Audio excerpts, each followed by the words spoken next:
These are 10 air travel hacks that I use every time I travel that make my trips as smooth and efficient as possible. Ready? Let's go. Okay, number one may seem very basic, but you'd be surprised how many people don't actually do this. And it's gotten me into trouble before when I haven't done it. And that is screenshotting your boarding pass in your app. So assuming you're traveling using the airline's app to display your boarding pass, I've run into issues previously where the Wi-Fi wasn't working or cell service and I wasn't able to pull it up when you're in line trying to hand it to somebody. And it's so stressful when you get to that front of the line and you're like, wait. In fact, recently I was in airport and the app logged me out and I couldn't remember my password and I had to email myself to reset the password, and it was this whole thing. And I wasn't anywhere near a desk where they could reprint my boarding pass. It was a nightmare. Lesson learned, and the hack is to always just either screenshot your boarding pass or add it to your Apple Wallet if you're on iPhone. Hack number two has to do with packing. My goal is always to not have to check bags unless I absolutely need to. In fact, I just took my family to Europe on a 16-day vacation and we didn't check bags. So that means I always ask what I'm packing to do double or triple duty. And the hack that I use every single time I travel is the clothes I'm going to work out in on day 2 are the clothes I travel in on day 1. Generally, this is a pair of leggings, my tennis shoes, some kind of athletic top, and a zip-up hoodie. That also means I have at least one gym outfit with me and there are no excuses for getting some exercise in while I travel. Hack number 3 has to do with when you get to the airport. So if you are parking yourself, it can be challenging to remember after a long trip or short trip where you parked. Now I know the go-to hack is to take a photo of your parking area, but I always like to challenge myself, and this is just something I do, but I'll make up a little rhyme or saying about my parking area. My home airport is Oakland and all the parking areas are a letter and a number. But I like to do something a little more challenging and think of an image or a song or something. And so F6, of course, the natural is like a G6 that failed because it's an F. So I'll remember that when I come back. This may not work for you if you don't like mind games, but I think it's really fun and I do it every time. Okay, hack number 4, I can't believe more people haven't figured this out. This one kind of blows my mind, but when you're getting dropped off at the airport or walking into the airport, most people look at the airline that they're going to be flying with and ask to be dropped off at the airline. Uber or taxi drivers will drop you off at the airline. Your friends will drop you off at the airline. If you're not checking bags, you don't have to go to the airline. Have them drop you off or walk into the security area. There's no reason for you to be dropped off outside of the airline. This, of course, means that you're familiar with that airport. I recently got dropped off at the Orlando airport and she asked which airline I was with and I said, oh, just drop me off at security. She had no idea where the security entrance was and the departure area. So I just said, just don't worry about it. Just drop me off at the airline. But if you know where the security area is and you're not checking bags, just go there. Okay, tip number 5. I think you probably already know this, but I'm still again surprised that so many people haven't bitten the bullet and paid to upgrade to 1 TSA and 2 Clear. And it's important that you do both because Clear alone will get you to the front of the line, but it won't let you bypass all of the regulations that you get to avoid if you have TSA pre-approval. And TSA pre-approval, well, it's great because you don't have to take your shoes off in many cases. You don't have to take your liquids out, take your laptop off. It saves you from all of those extra steps.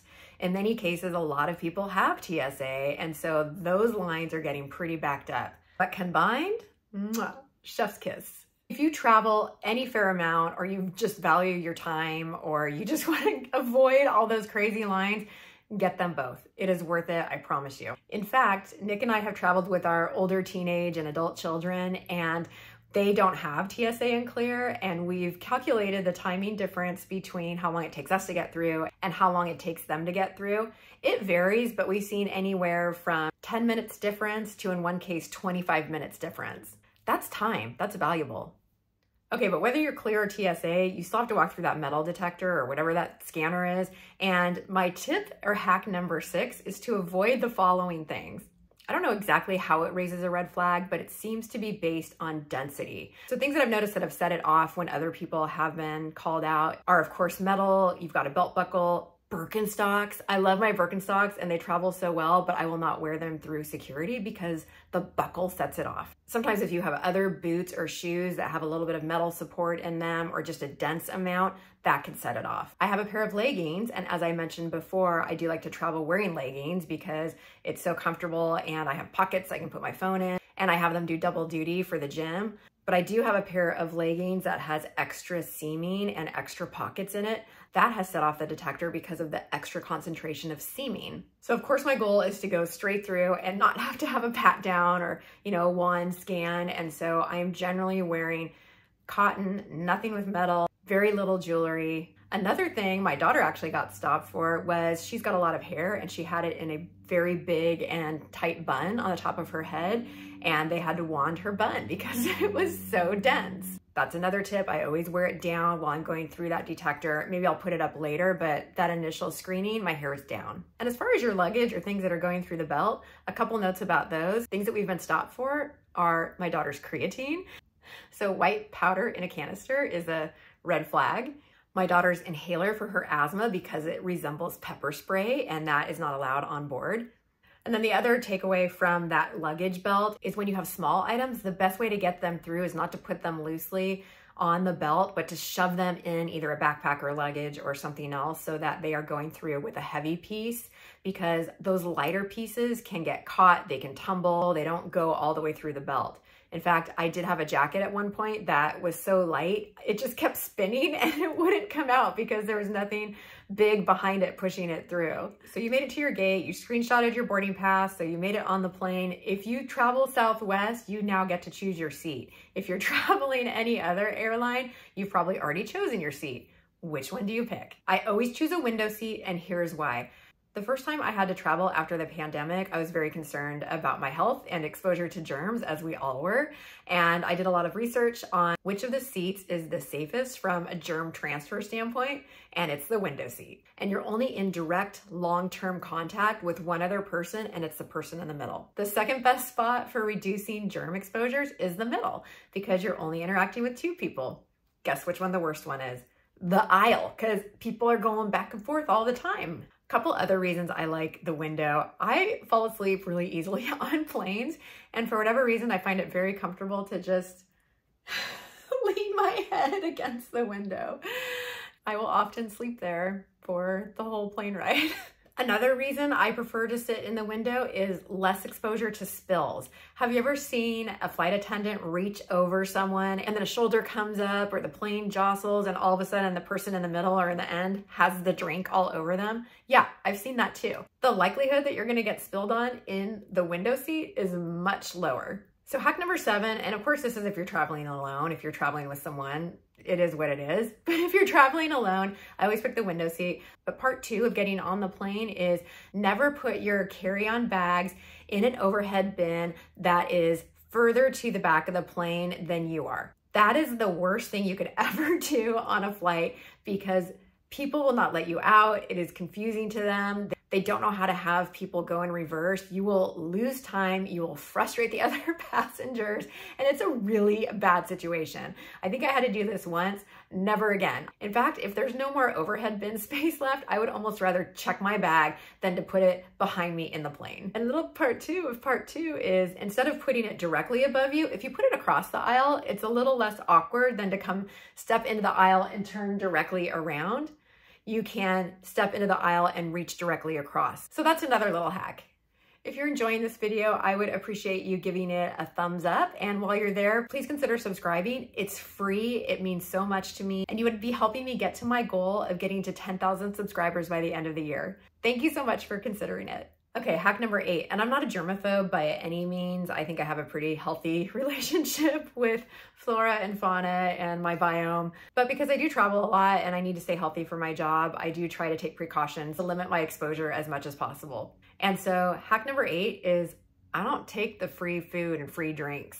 I always refill my water bottle before I get on the flight, and so I've got water with me. And really, other than electrolyte replacement, Straight water is the best thing you could be having on a flight. We all know that flights can be dehydrating, and so if you're consuming alcohol or something carbonated, the alcohol is going to dehydrate you, and carbonated drinks can upset your stomach. So best just to have the water that you brought on with you. And those snacks, typically they're carby and filled with preservatives. They're not the healthiest either. If I know I'm gonna be hungry on a flight, I'll buy something in the airport or pack it with me, let alone that it's not the healthiest. I don't know how many people have touched it. And because I'm generally sitting in the window, sometimes the helpers that are sitting in the aisle and the middle are touching my cup and touching my little packets of snacks.